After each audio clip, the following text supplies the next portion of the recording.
Hello everyone, welcome back to this channel. In this video, we will start with 12th chapter of class 7. Name of the chapter is Algebraic Expressions. So before we start with questions of exercise 12.1, let's do the introduction of this exercise. Okay? So questions we will start in the next video. So सबसे पहले constant क्या होता है? A constant is a term that has a fixed value. So अगर कोई number आपको दिया है ना, नंबर की वैल्यू फिक्स्ड होती है, जैसे 3, 5, 0, -7, -2/3, √3, इनके फिक्स्ड वैल्यूज़ हैं. सो ये सभी कहलाते हैं कॉन्स्टेंट्स. अगर आपको कोई भी नंबर दिया है that is a constant. Next है वेरिएबल. वेरिएबल की वैल्यू फिक्स्ड नहीं होती. Variable is a term that does not have a fixed value. We use letters of English alphabets for variables. तो वेरिएबल्स को डिनोट करने के लिए हम इंग्लिश अल्फ़ाबेट्स का यूज़ करते हैं, जैसे कि X, Y, Z, S, T etcetera. Okay, so अभी तक आप वेरिएबल्स तो पढ़ ही चुके हो. वेरिएबल्स की फिक्स्ड वैल्यू नहीं होती एंड इनको डिनोट करने के लिए हम इंग्लिश अल्फ़ाबेट्स का यूज़ करते हैं.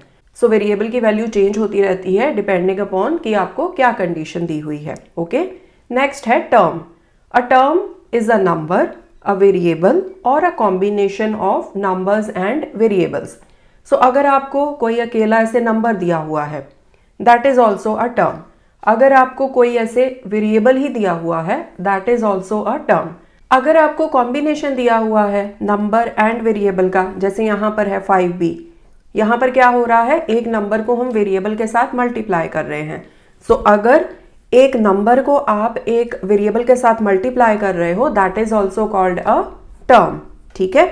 इसी तरह से अगर आप डिवीजन परफॉर्म कर रहे हो, जैसे यहाँ पर देखो -3x/2y, so this is also a term. इसी तरह से 7m/8, 5/t, ये भी क्या है, टर्म्स है. xy, this is also a term. Only minus and plus sign separate the terms, whereas the division and product do not separate the terms. तो आपने ये चीज याद रखनी है कि टर्म्स को आप हमेशा प्लस या माइनस के साइन के साथ ही सेपरेट कर सकते हो. अगर आपको डिवीजन या प्रोडक्ट दिया है तो वो टर्म्स को सेपरेट नहीं करता. जैसे 5b, यहाँ पर क्या हो रहा है, 5 × b, तो इसको हम एक ही टर्म कंसीडर करते हैं, ये दो अलग अलग टर्म्स नहीं है. इसी तरह से -3x/2y, this is also a single term, इसको आप अलग अलग टर्म्स कंसीडर नहीं करते. सो अगर आपने टर्म्स को सेपरेट करना है एक दूसरे से तो आपको प्लस या माइनस का साइन यूज करना पड़ेगा. ठीक है जी.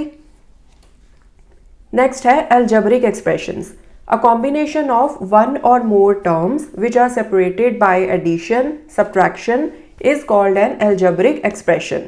सो अगर आपको 1 या 1 से ज़्यादा टर्म्स दी हैं जो कि एडिशन या सब्ट्रैक्शन, जैसे यहाँ पर था ना प्लस एंड माइनस, सेम चीज़. अगर आपको एक या एक से ज़्यादा टर्म्स दी हैं which are separated by addition and subtraction, that is called an algebraic expression. जैसे 4x + 10x, 5x - 7y, 3a + 7b, ax + by - cz.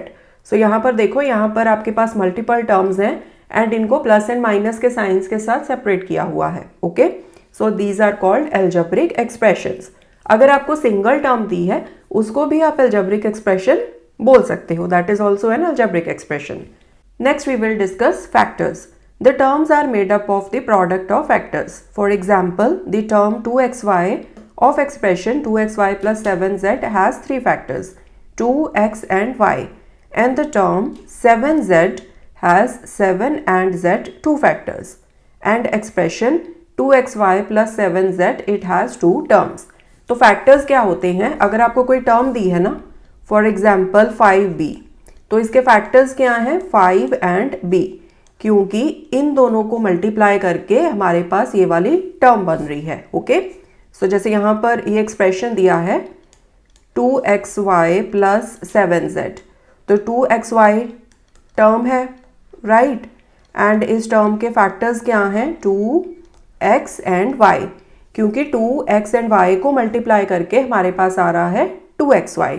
इसी तरह से 7z ये तो टर्म है एंड इस टर्म के फैक्टर्स क्या हैं, 7 एंड z.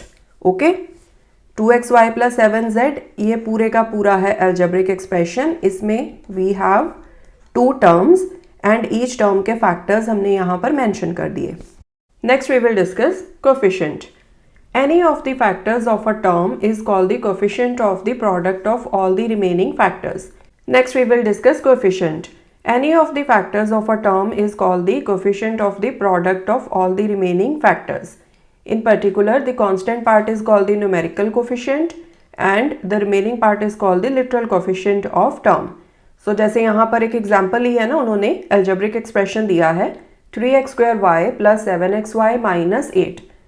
तो अगर हम फर्स्ट टर्म ले लें यहाँ से 3x²y, सो अगर हम यहाँ पर x² को अलग कर दें तो बाकी के क्या फैक्टर्स बचे 3y. तो हम बोलेंगे कि x² का कोफिशिएंट क्या है 3y. इसी तरह से अगर आप y को अलग कर दो तो आपके पास क्या बचेगा, मतलब कौन से फैक्टर्स बचेंगे 3x². तो y का कोफिशिएंट हो गया 3x². ओके. एंड ऑल्सो अगर किसी टर्म में आपको कोई नंबर दिया है, जैसे यहाँ पर आपको नंबर दिया हुआ है 3, that is called numerical coefficient. So term 3x²y का न्यूमेरिकल कोफिशिएंट है 3. कोफिशिएंट ऑफ y क्या आएगा, y को छोड़ के क्या बचा 3x². So 3x² is coefficient. Coefficient of x² को छोड़ दो, बाकी क्या बचा 3y. So 3y is coefficient of x². Coefficient of x क्या आएगा 3x²y. इसका मतलब क्या है 3x into x into y. तो अगर आपको अकेले x का कोफिशिएंट पूछा जाएगा तो वो क्या आएगा 3xy. x को छोड़ के बाकी जो बचा that is the coefficient. Okay. Similarly जो नेक्स्ट टर्म दी है आपको 7xy, तो उसका न्यूमेरिकल कोफिशिएंट हो गया 7 बिकॉज नंबर यहाँ पर 7 मेंशन्ड है. Coefficient of x is 7y, x को छोड़ के जो बाकी बचा. इसी तरह से coefficient of y is 7x. Okay, understood. अभी आपको समझ में आ गया कि कोफिशिएंट्स क्या होते हैं. सो टर्म क्या होती है, डिफरेंट फैक्टर्स का प्रोडक्ट. एक फैक्टर को अलग कर दो, बाकी के जो प्रोडक्ट्स बचे उनकी मल्टीप्लिकेशन आएगी उस अलग किए हुए फैक्टर का कोफिशिएंट. ठीक है, very easy. Next we will talk about like terms and unlike terms. The terms having same variable factors are called like terms. So अगर given terms के जो variable वाले factors हैं वो same हैं तो हम उनको बोलेंगे like terms. जैसे यहाँ पर ये example है 3x²y and minus 7x²y. आपने यहाँ पर इनके variable वाले factors देखने हैं. Variable factors यहाँ पर क्या है x²y, यहाँ पर क्या है x²y. So variable factors are same, so therefore these two terms are like terms. Like terms may have different numerical coefficients but same literal coefficients. So like terms के जो numerical coefficients हैं वो different हो सकते हैं. जैसे यहाँ पर numerical coefficient है 3, यहाँ पर numerical coefficient है -7. That is okay. Only condition is कि जो variable factors होते हैं that should be same. जो variable कोफिशिएंट्स होते हैं that should be same. Okay. Literal मतलब वेरिएबल होता है. ओके, यहाँ पर भी लिटरल उन्होंने यूज किया है. Literal means variable. Unlike terms इसका ऑपोजिट हो जाएगा.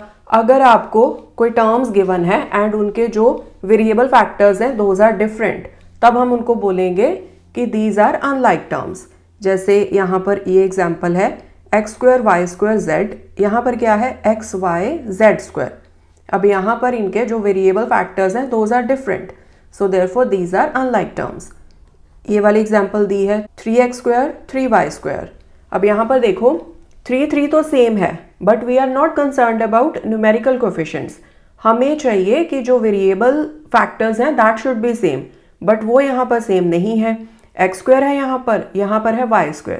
सो therefore these terms are not like terms. Okay. Next we will discuss about types of algebraic expressions. So अगर तो एक गिवन एक्सप्रेशन में एक ही टर्म है दैट इज कॉल्ड मोनोमियल. जैसे x 2y 5z/3 minus 7x²/9. ये जो सभी एक्सप्रेशंस हैं इनमें सिर्फ एक ही टर्म है. So these expressions will be called monomial. Okay. अगर नंबर ऑफ टर्म्स 2 हैं उनको हम बोलते हैं बाइनोमियल. जैसे कि x + 9 3x - 2y 3x² - z². अगर नंबर ऑफ टर्म्स 3 हैं उनको हम बोलते हैं ट्राइनोमियल.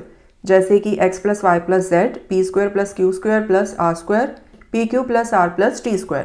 अगर 2 या 2 से ज़्यादा टर्म्स हैं तो उनके लिए एक वर्ड होता है पॉलिनोमियल. सो अगर कोई भी एक्सप्रेशन है जिसमें दो या दो से ज़्यादा टर्म्स हैं तो उनको हम सिंपली बोल देते हैं these are polynomials. So every binomial and every trinomial those are also polynomials. Okay, अब हम डिस्कस कर लेते हैं ट्री स्ट्रक्चर के बारे में. सो अगर आपको कोई अलजेब्रिक एक्सप्रेशन दिया है तो उसको आप टर्म्स में एंड फैक्टर्स में फर्दर ट्री की फॉर्म में ऐसे रिप्रेजेंट कर सकते हो. ठीक है, जैसे यहाँ पर हमने एक एग्जाम्पल ली है. अलजेब्रिक एक्सप्रेशन गिवन है 3xy plus 2x² z² minus 80.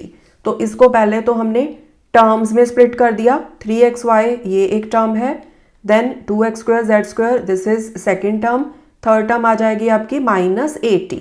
Terms को आप फर्दर नीचे फैक्टर्स में रिप्रेजेंट कर सकते हो, right, because each term it is a product of factors. So 3xy के फैक्टर्स आ गए 3xy, 2x² z² के फैक्टर्स आ गए 2xx z, माइनस 80 इसके फैक्टर्स आ गए माइनस 8 एंड t. सो इस तरह से आप अलजेब्रिक एक्सप्रेशन को ट्री स्ट्रक्चर में in terms of terms and factors represent कर सकते हो.